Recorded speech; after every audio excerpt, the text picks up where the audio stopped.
Apa kabar sahabat PS? Bertemu kembali dengan channel Perspektif Sosiologi, Kacamata Memahami Dunia. Pada tayangan kali ini saya akan menjelaskan satu perspektif teoritis untuk memahami gerakan sosial. Saya akan mulai dengan sebuah refleksi, sebuah pertanyaan. Jika sahabat semua pernah menyaksikan kemunculan beberapa gerakan sosial yang berkembang pada periode pasca reformasi, misalnya banyak sekali gerakan-gerakan sosial keagamaan yang berkembang setelah reformasi. Kita bisa menyebut misalnya kemunculan dari Front Pembela Islam, kemudian ada Laskar Jihad, kemudian juga ada Aliansi Nasional Anti Syiah, dan juga ada beberapa kelompok atau gerakan sosial lain yang tidak berbasis pada keagamaan. Nah, kemunculan gerakan-gerakan sosial seperti itu bisa kita pahami dengan menggunakan salah satu perspektif dalam teori gerakan sosial atau social movement theory, salah satunya yang ditawarkan oleh teori yang disebut sebagai teori peluang politik atau political opportunity theory. Ada juga yang menyebut sebagai political opportunity structure gitu.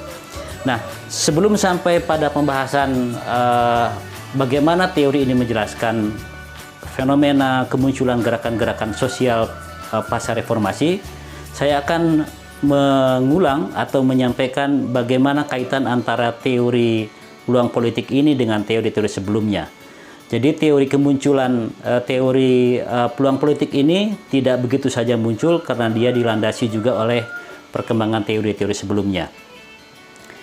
Ada beberapa peristiwa penting yang menjadi latar belakang historis kemunculan teori peluang politik ini.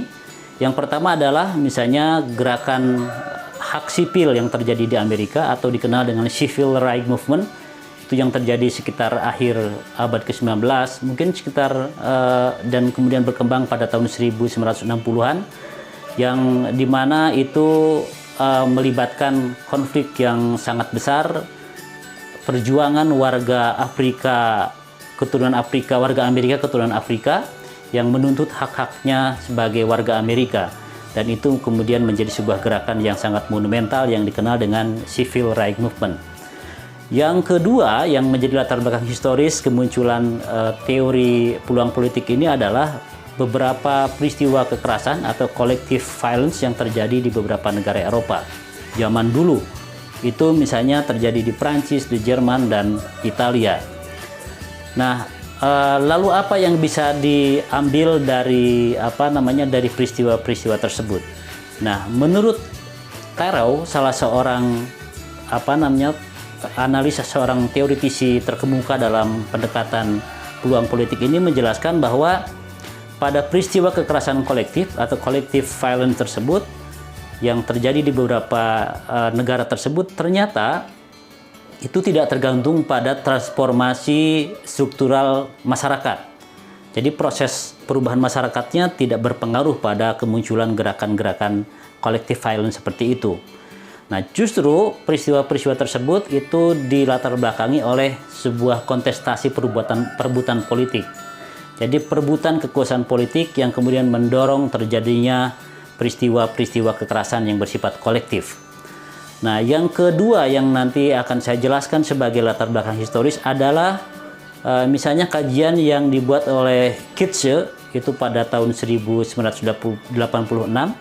itu menyebutkan sebuah analisis terhadap gerakan yang disebut sebagai gerakan anti-nuklir atau anti-nuclear movement yang terjadi di banyak negara.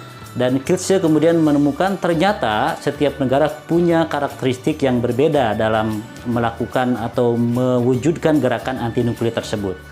Dan salah satu kesimpulannya adalah ternyata itu tidak dipengaruhi oleh transformasi masyarakat, melainkan oleh konteks politik di mana gerakan sosial tersebut berkembang. Nah, kemudian kita juga bisa melihat latar belakang teoritis teori peluang politik ini lahir. Nah, dalam sejumlah literatur disebutkan bahwa sejumlah teori-teori gerakan sosial pada tahun 1980 kesekian itu lebih banyak melihat aspek-aspek yang bersifat sosiologis dan psikologis. Misalnya melihat bahwa kemunculan gerakan sosial itu karena ada kesenjangan relatif misalnya. Itu lebih pada motivasi orang bisa mendirikan atau terlibat dalam sebuah gerakan sosial. Kita sudah membahas tentang teori kesenjangan relatif ini.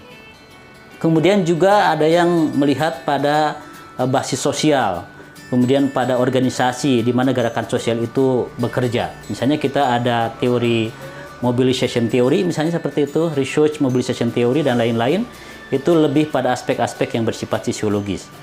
Sementara aspek yang lain, misalnya seperti aspek keadaan kehadiran negara, kemudian kehadiran institusi politik, kemudian aktor politik cenderung diabaikan oleh para pemikir atau para sosiolog dalam bidang social movement teori tersebut. Jadi itulah latar belakang kenapa muncul pendekatan yang lebih bersifat peluang politik, karena sebelumnya lebih banyak pada pendekatan-pendekatan yang cenderung motivasi, yang psikologis, kemudian basis sosial yang lebih sosiologis, dan mengabaikan hal-hal yang bersifat politis seperti aktor politik, negara, termasuk juga mungkin partai sebagai latar belakang dari kemunculan sebuah gerakan sosial. Nah, dari situlah kemudian kita bisa melihat bahwa asal-usul dari teori peluang politik ini pertama dirintis oleh seorang ahli ilmu politik bernama Peter A. Singer, melahirkan sebuah publikasi pada tahun 1973 yang argumennya adalah menegaskan bahwa kesuksesan dan kegagalan sebuah gerakan sosial itu bergantung pada atau dipengaruhi oleh kesempatan politik yang ada, bukan oleh motivasi, bukan oleh sumber daya, tetapi oleh kesempatan politik. Itu argumen utamanya. Nah, pendekatan tersebut lalu kemudian dielaborasi oleh Sidney Terrell misalnya dalam buku Power in Movement, Social Movement and Contentious Politics, gitu ya. Lalu juga ada beberapa buku yang dikerjakan oleh banyak elaborator teori awal tadi. Misalnya ada yang ditulis oleh David Mayer dan Doug McAdam. Ini ada sebuah buku yang berjudul Comparative Perspective on Social Movement. Ini menjelaskan tentang political opportunity. Bagaimana menjelaskan sesungguhnya peluang politiklah yang mendasari sukses atau gagalnya sebuah gerakan sosial. Nah, lalu saya akan berangkat pada apa yang dimaksud dengan political opportunity structure atau political opportunity theory ini. Apa definisi dari peluang politik ini? Nah, secara sederhana definisinya saya kutip dari bukunya Della Porta yang terbit pada tahun 2006. Jadi yang dimaksud dengan political opportunity structure atau political opportunity theory adalah pendekatan yang lebih memfokuskan pada proses politik. Dan juga teori ini memberikan perhatian secara sistemik pada institusi politik di mana gerakan sosial tersebut berlangsung, gitu ya. Ini berbeda dengan pendekatan yang sebelumnya. Nah, teori ini juga menekankan pada pentingnya perluasan kesempatan politik sebagai dasar utama dalam terjadinya tindakan kolektif. Jadi sebuah gerakan sosial sebagai sebuah tindakan kolektif itu hanya mungkin terjadi ketika ada peluang politik, begitu. Itu poin-poin penting dalam teori peluang politik. Lalu saya akan menjelaskan ada 3 dimensi yang ditawarkan oleh Terrell terkait dengan konsep dan teori peluang politik ini. Yang pertama, bahwa gerakan sosial itu sangat bergantung pada keterbukaan atau ketertutupan pada akses politik formal. Itu yang pertama. Yang kedua adalah sangat bergantung juga pada stabilitas atau instabilitas kondisi politik di sebuah tempat. Yang ketiga, ada juga terkait dengan keberadaan ada atau tidaknya para pendukung atau kelompok-kelompok yang strategis dalam mewujudkan gerakan sosial seperti itu. Jadi yang pertama adalah keterbukaan terhadap politik formal, yang kedua stabil atau tidak stabilnya kondisi politik, dan yang ketiga ada atau tidaknya kelompok pendukung pada tindakan politik seperti itu.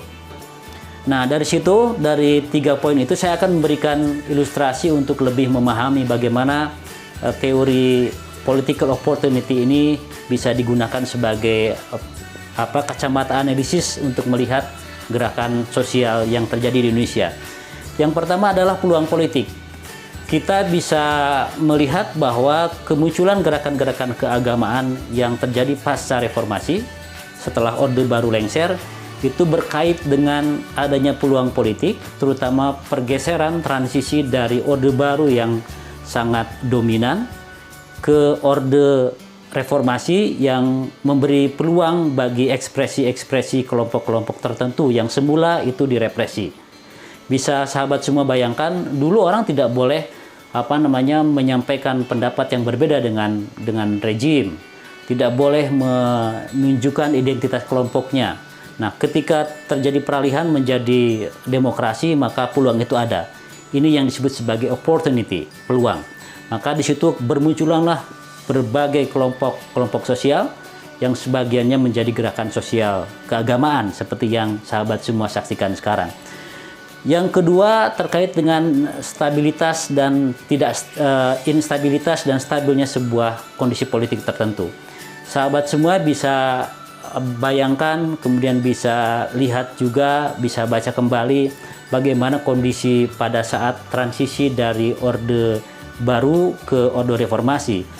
Itu politik belum begitu stabil. Bahkan sekarang pun kita belum melihat ada stabilitas dalam perpolitikan di Indonesia. Sehingga itu menjadi sebuah peluang juga. Yang ketiga, ini terkait dengan ada atau tidaknya kelompok pendukung pada kemunculan sebuah gerakan sosial. Tentu saja kalau kita melihat misalnya pada kemunculan gerakan-gerakan keagamaan seperti di Indonesia, itu ada elit-elit tertentu yang juga menjadi supporter, menjadi pendukung pada kemunculan gerakan sosial seperti itu. Nah, dari tiga hal tadi, yang pertama, sebuah gerakan keagamaan yang ada di Indonesia itu terjadi karena ada peluang politik, peralihan dari Orde Baru ke Orde Reformasi. Yang ketiga, ada kelompok-kelompok pendukungnya. Yang kedua, kemudian yang ketiga adalah terjadinya instabilitas dalam perpolitikan nasional, sehingga gerakan sosial menjadi sangat mungkin karena keterbukaan peluang-peluang politik seperti itu. Demikian sahabat semua, perspektif ini akan memberikan sahabat semua untuk menjadi kacamata memahami gerakan sosial yang berkembang sekarang. Jika sahabat semua tertarik dengan tayangan kami, silakan di like. Kalau ada pertanyaan dan komentar, sampaikan pada kolom yang kami sediakan. Dan kalau tidak ingin ketinggalan dengan tayangan yang kami sampaikan, pastikan sahabat semua sudah subscribe. Sampai jumpa pada tayangan selanjutnya.